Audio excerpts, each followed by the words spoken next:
Video பார்த்துட்டு எல்லாத்துக்கும் வணக்கம். இன்னைக்கு என்ன பார்க்க போறோம்னு பார்த்தீங்கன்னா 10 மைண்ட் ப்ளோவிங் சைக்கிள் ஃபேட் தான் பார்க்க போறோம். நம்மளோட சேனலுக்கு ஃபர்ஸ்ட் டைம் பார்த்தீங்கன்னா சேனலை மறக்காம சப்ஸ்கிரைப் பண்ணிக்கோங்க. பக்கத்தில் இருக்கக்கூடிய பெல் ஐக்கானை கிளிக் பண்ணிக்கோங்க. அப்பதான் நம்ம போடக்கூடிய அனைத்து தகவலும் உங்களுக்கு நோட்டிஃபிகேஷனாக உடனே வந்துகிட்டே இருக்கும். வாங்க வீடியோக்குள்ள போகலாம். ஒன் பை ஒன்னா பார்க்கலாம்.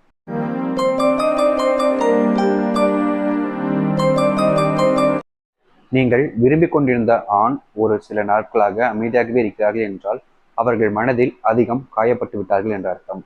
ரியல் லைஃப்ல நடக்கக்கூடிய ஒரு சின்ன விஷயம்தான் நிறைய பேர் அவங்கள காயப்படுத்திருக்கலாம். பட் அவங்களுக்கு பிடிச்ச நீங்களே அவங்கள காயப்படுத்துறேன்ற போது எவ்வளோ நாட்களானாலும் சரி உங்கள் லைஃப்ல அவங்க ரொம்ப அமைதியாக இருக்க ஆரம்பிச்சிருவாங்க. முக்கியமாக இது நாள் வரைக்கும் அவங்க உங்ககிட்ட அடிக்கடி பேசிக்கிட்டே இருப்பாங்க. ஏன் ஃபார் எக்ஸாம்பிள் சொல்லணும்னா ஒருத்தங்களை டார்ச்சர் பண்ணுற அளவுக்கு பேசுவாங்க, அவ்வளோ இதுக்கு வாயடிப்பாங்க. பட் அவங்களுடைய மனசு ஒரு சில நாட்களில் காயப்பட்டுருச்சு உங்களால் அப்படின்ற போது அவங்களுடைய வார்த்தைகள் வெளியே வர்றதுக்கு பயப்படுவாங்க. சொன்னால் ஏதாச்சும் ஆயிடுமோ நினைப்பாங்களோ அப்படின்னு பேசுறதே விட்டுருவாங்க அவங்களுடைய காயத்தினால. இங்கே அதிகப்படியான நபர்கள் காதல் தோல்வி அடைவதற்கு முதல் காரணம் ஒருவரை பற்றி தெரிந்து கொள்ளாமலும் புரிந்து கொள்ளாமலும் காதல் என்ற பெயரில் காதலிக்க ஆரம்பித்து விடுவாங்க.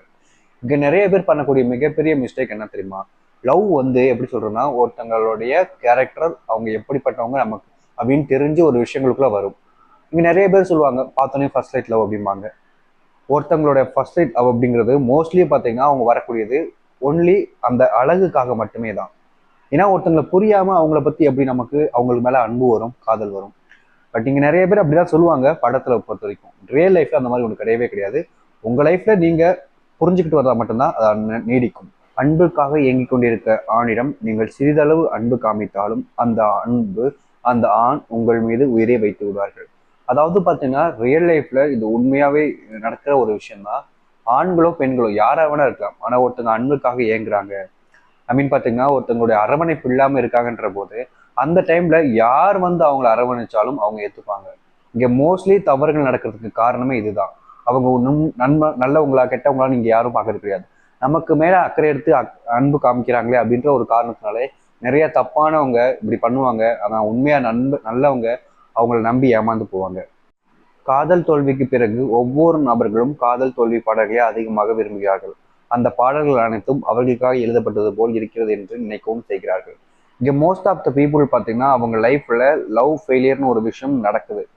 நடந்ததுக்கு அப்புறமா அவங்களோட வாழ்க்கையில அந்த ஒரு காதல் அப்படின்ற ஒரு விஷயத்தின் மூலியமா வரக்கூடிய பாடல்கள், அதாவது காதல் தோல்வி பாடல்களை அதிகமா கேட்குறாங்க. அப்படி கேட்குற அந்த ஒவ்வொரு மணி நிமிடங்களும் அவங்களுடைய மனசுல அவங்களுடைய அந்த காயங்கள் அதிகமா பாதிக்கப்படுது. அது மட்டும் இல்லாம அந்த சாங் எல்லாமே நமக்காக எழுதப்பட்டதுன்னு நினைக்கவும் செய்றாங்க. ஒருவரை ஒருவர் உண்மையாக காதலிக்கும் போது மற்றவர்கள் அவர்களை எதிர்த்தாலும் அந்த காதலின் விட மாட்டார்கள். சேர்ந்துதான் வாழ முயற்சி செய்வார்கள். இங்க நிறைய பேர் இவங்களாலதான் இந்த லவ் பிரேக்கப் ஆயிடுச்சு, இவங்களுக்காக தான் நான் உன்னை பிரேக்கப் பண்ணிட்டேன், இவங்களாலதான் நான் உன்னை விட்டு வந்துட்டேன் அப்படின்னு எவ்வளவோ காரணங்கள் சொல்லலாம். அது எதையுமே நீங்க நம்பாதீங்க தயவு செய்து. ஏன்னா ஒரு ரிலேஷன்ஷிப்பை பொறுத்த வரைக்கும் ஒரு காதல் அப்படின்ற ஒரு விஷயம் அந்த பாண்டிங் இருக்கும்போது அந்த லைஃப்ல நம்ம வாழ்றோம் அப்படின்னா நமக்கு பிடிச்சவங்களை நம்மள சேர்ந்து வாழணும் தான் நினைப்போம் யார் எதிர்த்தாலும். ஆனா இவங்க எதிர்த்துட்டாங்க அப்படின்றதுக்காக லவ் வேணாம்னு சொல்லிட்டு வந்துட்டேன்னா அப்ப அவங்க லவ் எந்த அளவுக்கு ஸ்ட்ராங்கா இருந்திருக்கும், எந்த அளவுக்கு அவங்கள விரும்பிப்பாங்கிறது சிம்பிளாவே தெரிஞ்சுக்க முடியும். நீங்க என்னதான் முட்டு கொடுத்தாலும் இதுதான் உண்மையான ஒரு விஷயம். ஸோ உங்க லைஃப்ல நீங்க விரும்பக்கூடியவங்க எப்படி இருக்காங்க என்ன பண்றாங்கன்னு தெரிஞ்சுக்கிட்டு கொஞ்சம் நல்லவங்களா கெட்டவங்களான்னு பாருங்க. அதுக்கப்புறம் கூட லவ் பண்ணலாம், தப்பு கிடையாது. பொறுமையா இருங்க, எல்லாமே நல்லதாக தான் நடக்கும். இந்த வீடியோவில் தான் உங்களுக்கு பிடிச்சிருந்தா லைக் பண்ணுங்க, ஷேர் பண்ணுங்க. இதே மாதிரி வேற வீடியோ பார்க்குற வரைக்கும் சீ தட்டா பாய்.